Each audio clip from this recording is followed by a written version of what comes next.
Good morning et bienvenue dans cette nouvelle vidéo. Est-ce que tu as déjà eu des mauvaises surprises en utilisant un nouvel appareil photo? Personnellement, oui, il y a souvent des paramètres à régler pour optimiser l'expérience et ne pas louper les photos lorsque l'on récupère un nouvel appareil photo. Donc dans cette vidéo, je voudrais partager avec toi 10 paramètres que je change tout de suite au lieu de faire confiance au réglage d'usine. Et assure-toi de regarder jusqu'à la fin parce que je vais aussi partager un réglage bonus pour éviter ce genre de problème. Tu sais peut-être même de quoi il s'agit. Si tu ne me connais pas, mon nom est Pierre Telembert, je suis un photographe de voyage et le créateur de la méthode de 30 jours pour des photos pro, une méthode pas à pas pour développer son œil de photographe et ses compétences. Je partage sur cette chaîne YouTube des tutoriels de manière régulière, donc abonne-toi pour voir la prochaine et on se lance tout de suite dans nos paramètres.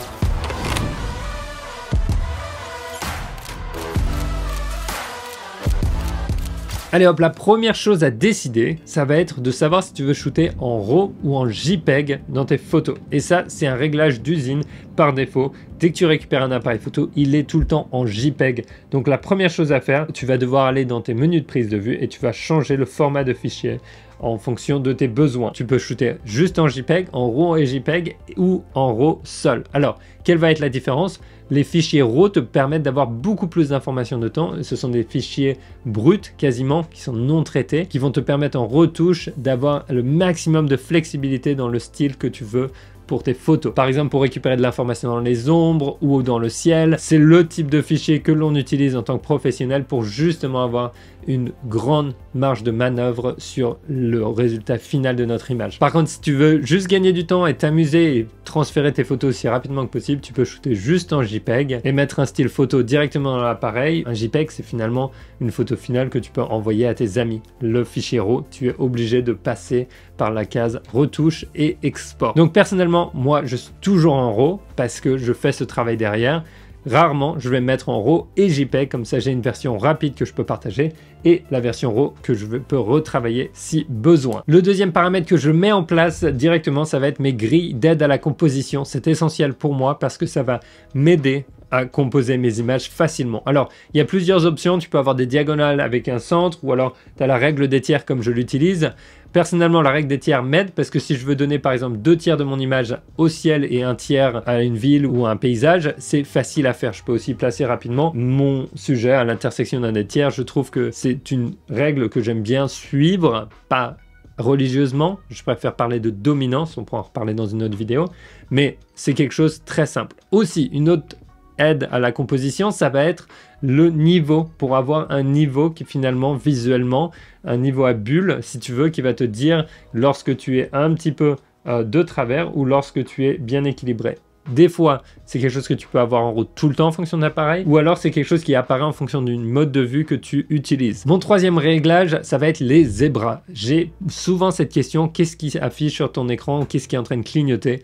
Et en fait, je mets en route les zébras pour me dire lorsque je suis surexposé. Je les règle à 100 ou 100 plus sur mon Sony. Sur d'autres appareils, tu as d'autres réglages, je te laisse regarder. Ça s'appelle soit les zébras, soit l'alerte à la surbrillance, c'est-à-dire lorsque tes hautes lumières vont être brûlées. C'est-à-dire que tu auras perdu de l'information dans ton ciel, dans une zone chaude, par exemple si c'est mon t-shirt blanc, je peux simplement utiliser ça pour savoir quand je vais être surexposé ou sous-exposé ou bien exposé dans une image. C'est notre appareil photo qui fait la mesure de la lumière et dans certaines circonstances, comme par exemple quand je shoot dans la neige ou dans des zones avec un très fort contraste, eh ben, tu vas justement vouloir exposer pour une zone qui est sombre ou pour une zone qui est lumineuse. Et avoir les zébras me permet de savoir si je suis en train de cramer ma zone très lumineuse ou si au contraire j'ai encore de l'information dedans. En fait, les zébras vont s'afficher au moment où je perds de l'information dans cette zone de mon image. À savoir, sur beaucoup d'appareils, dont aussi le Sony et le Canon, quand tu vas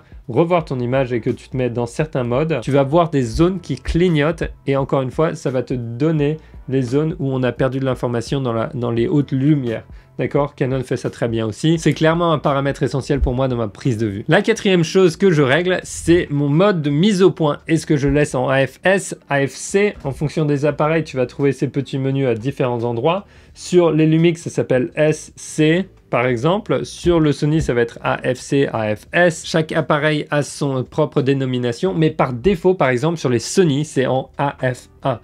Et le AFA, c'est un mode automatique qui est hybride, qui est censé décider pour toi s'il vaut mieux être en AFS ou en AFC. Alors, si tu ne sais pas ce que c'est, On va faire simple, AFS, ça veut dire autofocus single. Ton autofocus se fait une fois sur l'endroit, une fois que c'est vert. Et ensuite, tant que tu restes appuyé sur ton bouton de mise au point, par exemple, en appuyant à moitié sur ton déclencheur ou sur le bouton AF on, la mise au point ne va pas changer, c'est-à-dire qu'elle va rester exactement là où elle a été faite, même si ton sujet bouge. Donc c'est très bien si ton sujet ne bouge pas, mais si ton sujet bouge et qui sort de la zone où il était, ton sujet ne sera plus net. C'est pratique si tu veux recomposer des images. Par exemple, tu fais ton focus à un endroit et après tu recomposes comme tu veux.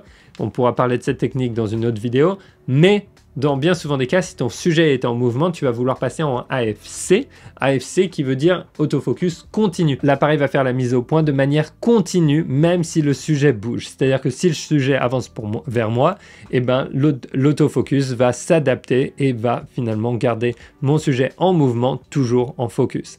Et ça, c'est un mode qui est très très utile. Donc personnellement, je désactive le mode AFA puisque je veux savoir si je suis en AFS ou AFC. Je pense que c'est important d'avoir du contrôle là-dessus. Et bien souvent, pour gagner du temps et pas avoir à jongler entre AFC et AFS, je vais finalement désactiver la mise au point avec le bouton du déclenchement et je vais la garder uniquement sur le bouton AF on à l'arrière. Et ça, c'est ce qu'on appelle le back button focus. Je t'en parle en détail dans une autre vidéo. Je te laisse la regarder à la fin de cette vidéo si ça t'intéresse de savoir pourquoi, quand et comment l'utiliser. Le cinquième réglage que je fais maintenant que j'ai décidé finalement de mon autofocus, ça va être de gérer les zones de mise au point. Il y a plusieurs options dans tes appareils qui vont être, par exemple, d'avoir une zone de mise au point en spot ou une mise au point large ou en zone ou en fixe au centre. Tu as plein d'options différentes.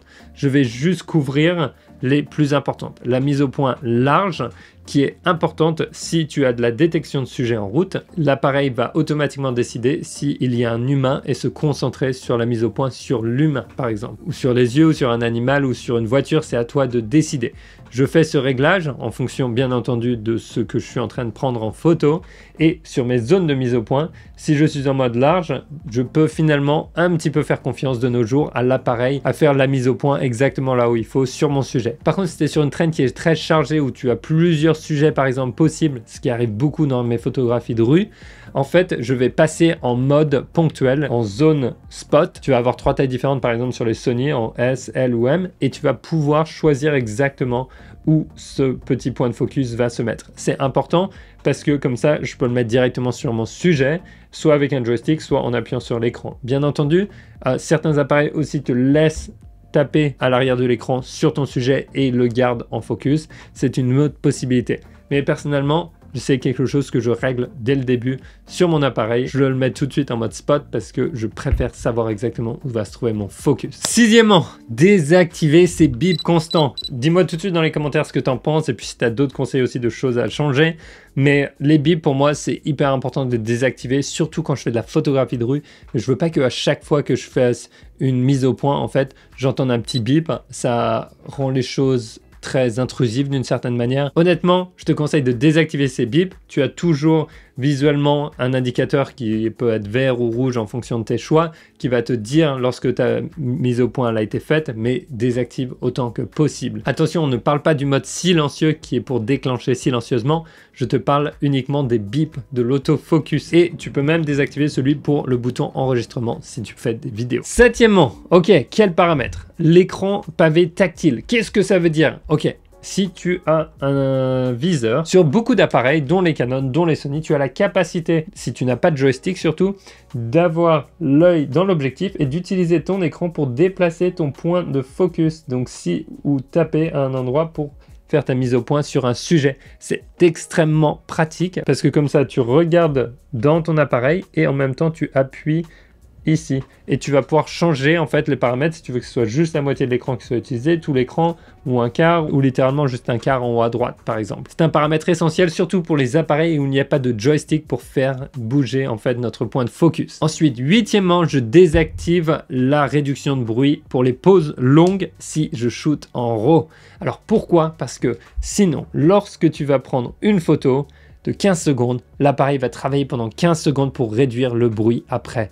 Et ça te fait perdre un temps énorme quand tu es sur le terrain et que tu n'as pas besoin de cette réduction de bruit. Si je shoot en JPEG uniquement et que je veux la photo directement, très bien. Je vais le laisser en route, mais dans les autres cas, je vais le désactiver. Le nombre de fois je me suis retrouvé à faire des pauses de 20 secondes et de devoir attendre 20 secondes de plus, c'est-à-dire qu'entre chaque photo j'ai quasi une minute, j'ai 40 secondes entre chaque photo, ça devient un peu fastidieux. Neuvièmement, et on va arriver bientôt à la fin et au bonus, neuvièmement, ça va être le nom des fichiers. Je change tout le temps le nom des fichiers lorsque j'ai un nouvel appareil. Pourquoi? Je rajoute un préfixe devant le nom numéro du fichier qui va me dire quel appareil c'est, d'accord? Par exemple, si j'ai un Lumix S5 je vais l'appeler S5 II par exemple, le préfixe. Si j'ai mon A7CR, je vais appeler A7CR ou plutôt ACR parce qu'il y a des fois que 3 lettres possibles. Cela va me permettre de retrouver mes fichiers et de comprendre rapidement lesquels et lesquels. Et si c'est une possibilité dans l'appareil, je vais aussi mettre un préfixe avec la date et l'heure. C'est très pratique pour retrouver ces fichiers. Et dernière chose que je fais, c'est j'active en fait la création de sous-dossiers par jour. Ça me permet de m'organiser facilement après. Ensuite, en parlant d'organisation, le 10e et le dernier que je te conseille de changer tout de suite, ça va être la date et l'heure de ton appareil. Alors, si tu utilises une application et que tu connectes à une application, très bien. Ton application va mettre à jour l'appareil en général en fonction de là où tu es. Mais bien souvent, c'est à toi de le faire manuellement.